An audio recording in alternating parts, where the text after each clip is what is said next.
Fourth city సమీపంలో జోరు మీదున్న నిర్మాణ రంగం. తెలంగాణ రాజధాని నగరం హైదరాబాద్, సికింద్రాబాద్, సైబరాబాద్ల కలయిక అన్న సంగతి ప్రతి ఒక్కరికీ తెలిసిందే. తాజాగా ఈ 3 నగరాలకు తోడు మరో కొత్త నగరం త్వరలో రూపుదిద్దుకోబోతోంది.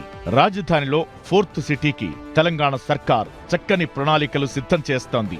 ముచ్చెర్లలో మరో అద్భుతమైన నగరానికి పునాది వేస్తామంటోంది రేవంత్ సర్కార్. ఇక్కడ వేలాది ఎకరాల భూమి అందుబాటులో ఉండటంతో ఫోర్త్ సిటీ పనులు శరవేగంగా జరుగుతాయనే అంచనాలు ఉన్నాయి.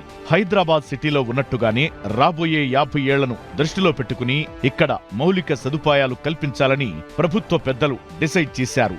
ప్రధానంగా విశాలమైన రోడ్లు, త్రాగునీటి సౌకర్యాలు, విద్యా వైద్య సౌకర్యాలను అందించేందుకు పక్కా ప్రణాళికలు సిద్ధం చేస్తున్నారు అధికారులు.